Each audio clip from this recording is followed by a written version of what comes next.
কেএসকে online zone চ্যানেলে স্বাগত জানিয়ে আপনাদের জন্য শুরু করতে চলেছি আজকের নতুন ভিডিও। আজকের ভিডিওর বিষয় হচ্ছে এসআইআর হিয়ারিংয়ের জন্য প্রয়োজনীয় ডকুমেন্টস কী কী নিয়ে যেতে হবে। এসআইআর হিয়ারিংয়ের জন্য নির্বাচন কমিশন যে ৩ ধরনের ব্যক্তিকে নোটিশ পাঠিয়েছে সেগুলি হচ্ছে, ১ নম্বর হচ্ছে ২০০২ বা ২০০৩ সালের ভোটার লিস্টে নাম থাকা সত্ত্বেও নোটিশ পাঠিয়েছে। দ্বিতীয়ত হচ্ছে মা বা বাবার সাথে লিঙ্ক করা ব্যক্তিদেরকে নোটিশ পাঠিয়েছে। আর তৃতীয়ত হচ্ছে দাদু বা দিদার সাথে যারা লিঙ্ক করেছে তাদেরকেও নোটিশ পাঠিয়েছে। ২০০২ বা ২০০৩ সালের ভোটার লিস্টে নাম থাকা সত্ত্বেও যাদের নামে নোটিশ এসেছে তারা কি কি ডকুমেন্টস হিয়ারিংয়ের সময় নিয়ে যাবেন। প্রথমত, অরিজিনাল নোটিশ, জেরক্স হলে হবে না। দ্বিতীয়ত হচ্ছে ২০০২ বা ২০০৩ সালের ভোটার লিস্টে পাতাটা জেরক্স, যেখানে আপনার নাম রয়েছে এবং সেই ভোটার লিস্টের প্রথম পাতাটা সঙ্গে জেরক্স করে নেবেন, সবথেকে বেশি ভালো হবে। তৃতীয়ত হচ্ছে এসআইআর এনুমারেশন ফর্ম, মানে বিএলও আপনাকে যখন এসআইআর ফর্ম জমা নেওয়ার সময় দুটি ফর্ম দিয়েছিল, তখন একটি ফর্ম জমা করেছিলেন বিএলওকে, আর একটি ফর্ম আপনার কাছে রেখে দিয়েছিলেন। সেই এসআইআর এনুমারেশন ফর্মটা সঙ্গে নিয়ে যাবেন। ৪ নম্বর, ভোটার কার্ড।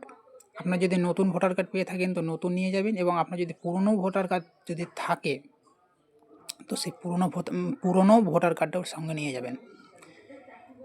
৫ নম্বর হচ্ছে আপনার পরিচয়পত্র এবং ঠিকানার জন্য যে কোনো দুটি ডকুমেন্টস দিলেই হবে। আপনি আধার কার্ড, পাসপোর্ট, জন্ম certificate, pan card, ration card, মাধ্যমিক সার্টিফিকেট। এবার যারা মা বা বাবাকে লিঙ্ক দেখিয়েছেন তাদেরকে কি কি ডকুমেন্টস নিয়ে যেতে হবে, বা মা বাবার সঙ্গে যারা লিঙ্ক করেছেন কিন্তু তাদের নামে নোটিশ এসেছে তো তারা কি কি ডকুমেন্টস নিয়ে যাবেন।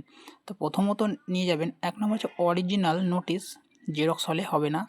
দ্বিতীয়ত হচ্ছে ২০০২ বা ২০০৩ সালের সেই ভোটার লিস্ট, আপনার বাবা বা মায়ের ভোটার লিস্ট নিয়ে যাবেন। তৃতীয়ত হচ্ছে এসআইআর এনুমারেশন ফর্ম, মানে বিএলও যেটা দিয়েছিল, একটা নিয়েছিল আর একটা আপনার কাছে রয়েছে, সেই এনুমারেশন ফর্মটা নিয়ে যাবেন। আর যদি অনলাইনে হয় তাহলে অনলাইনের অ্যাকনোলেজমেন্ট স্লিপটা কিন্তু সঙ্গে নিয়ে যাবেন। ৪ নম্বর হচ্ছে ভোটার কার্ড, আপনার ভোটার কার্ড নিয়ে যাবেন।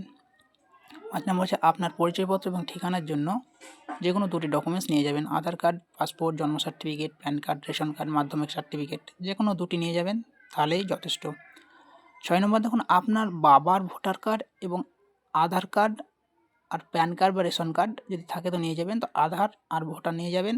আর যদি প্যান কার্ড বা রেশন কার্ড যদি থাকে তো নিয়ে যাবেন। আর দেখুন ৭ নম্বরটা স্টার মার্ক দেওয়া রয়েছে, তার কারণ হচ্ছে আপনি যদি আপনার মাকে লিঙ্কেজ করিয়ে থাকেন তাহলে কিন্তু এই এক থেকে এই ৬ পর্যন্ত যে ডকুমেন্টস কটা বললাম সেগুলো তো লাগবেই, এবং মায়ের জন্য আপনার মায়ের ভোটার কার্ড এবং আধার কার্ড সঙ্গে নিয়ে যেতে হবে। এবার দাদু বা দিদার সাথে লিঙ্ক করা ব্যক্তিদেরকে যাদেরকে নোটিশ পাঠিয়েছে তারা কি কি ডকুমেন্টস হিয়ারিংয়ের সময় নিয়ে যাবেন। তো তারা প্রথমত নিয়ে যাবেন অরিজিনাল নোটিশ, এবং দাদুকে যদি দেখিয়ে করেন তাহলে তার ২০০২ বা ২০০৩ সালের সেই ভোটার লিস্টের পাতাটা যেখানে নাম রয়েছে সেই পাতাটাকে জেরক্স করে নিয়ে যাবেন। ৩ নম্বর হচ্ছে এসআইআর এনুমারেশন ফর্ম নিয়ে যাবেন, যেটা বিএলও আপনাকে দিয়েছিল, দুটো, একটা জমা নিয়েছিল আর একটা আপনার কাছে রয়েছে। আর যদি অনলাইনে হয় তাহলে অনলাইনের অ্যাকনোলেজমেন্ট স্লিপটা নিয়ে যাবেন সাথে করে। ৪ নম্বর হচ্ছে আপনার ভোটার কার্ড নিয়ে যাবেন। ৫ নম্বর হচ্ছে আপনার পরিচয়পত্র এবং ঠিকানার জন্য যে কোনো দুটি ডকুমেন্টস নিয়ে যাবেন, আধার কার্ড, পাসপোর্ট, জন্ম certificate, pan card, ration card, মাধ্যমিক সার্টিফিকেট। ৬ নম্বর হচ্ছে আপনার বাবার ভোটার কার্ড, আধার কার্ড আর প্যান কার্ড বা রেশন কার্ড আপনি সঙ্গে নিয়ে যাবেন। আর ৭ নম্বর হচ্ছে আপনার দাদুর ভোটার কার্ড, আধার কার্ড এবং ১৯৮৭ সালে জমির শংসাপত্র আপনাকে নিয়ে যেতে হবে। তার কারণ আপনার নামের সঙ্গে আপনার বাবার নামের মিল থাকতে হবে, আপনার বাবার সঙ্গে আপনার দাদুর নামের মিল থাকতে হবে। এরকম একটি ডকুমেন্টস নিয়ে যাওয়ার জন্য আপনাকে এইগুলি ডকুমেন্টস নিয়ে যাবেন, যেখানে আপনার নামটা যাতে ভুল না থাকে তার জন্য। আর যদি আপনার দিদাকে লিঙ্ক দেখিয়েছেন তাহলে আপনার দিদা বা ঠাকুমার ভোটার কার্ড, আধার কার্ড, রেশন কার্ড নিয়ে যাবেন।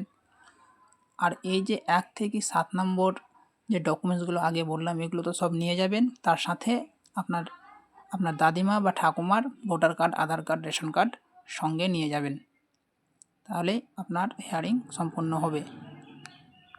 তো এই ছিল আজকের আপডেট। তো তো ভিডিওটি যদি ভালো লেগে থাকে তাহলে লাইক করবেন, কমেন্ট করবেন আর চ্যানেলটিকে সাবস্ক্রাইব করে পাশের বেল আইকনটিকে অন করে রাখবেন, কারণ এরকম নিত্য নতুন ভিডিও পাওয়ার জন্য। প্রথম থেকে শেষ পর্যন্ত ভিডিওটি দেখার জন্য ধন্যবাদ।